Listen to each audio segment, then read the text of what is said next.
চলো, সব লাগিয়ে দিয়েছি, খোলা নেই। ঠাকুরনামা করেছিস কেন? তুই খোল, তুই খোল, তুই খোল, আমি যেতে পারবো না।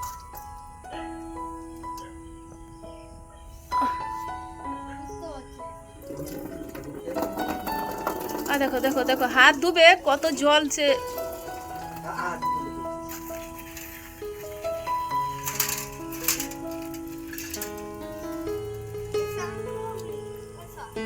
আসছি বল। সাবধানে যাবি।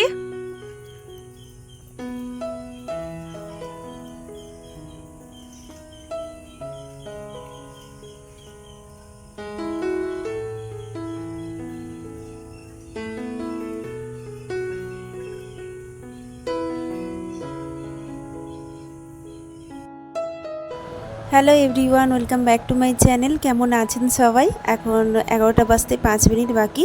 একটু আগেই দেখতে পেলেন বাবুনকে স্কুলে পাঠিয়ে দিয়েছি। আর আজকে এসছে ইলিশ মাছ, আলু পটলের তরকারি করব, মাছের ঝাল করব।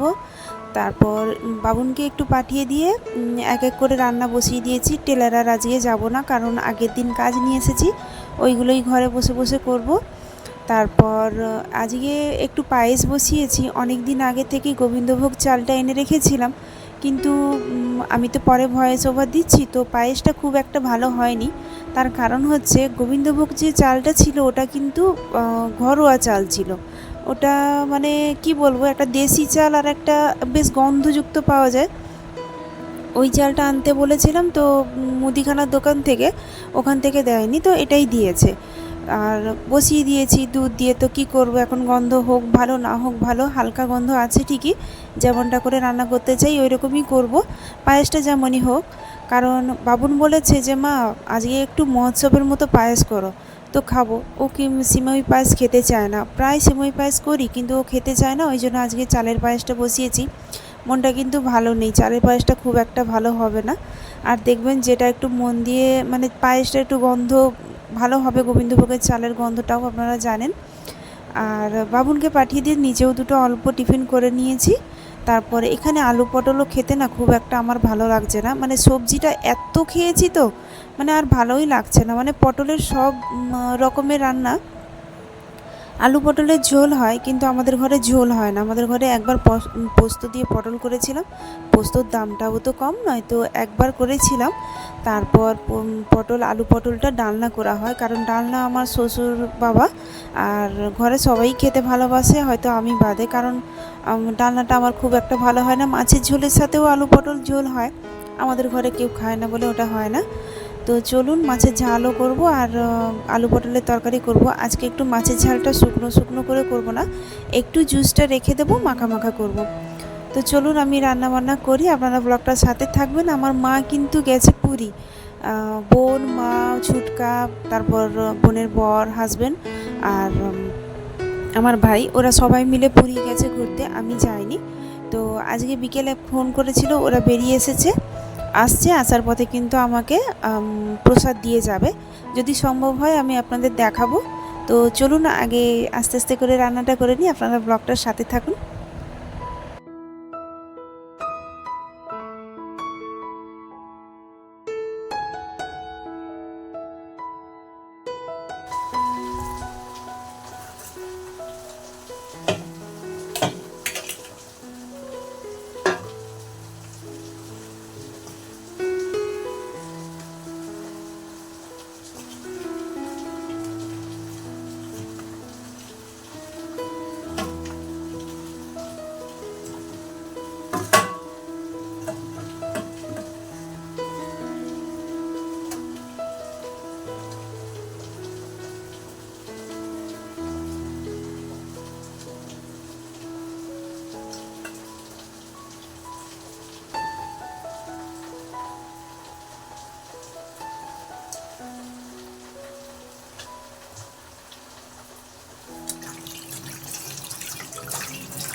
তো চলুন, আমি ইলিশ মাছের টক বসিয়েছি আর মাছের ঝালটাও করে নিয়েছি, টকটাও করছি।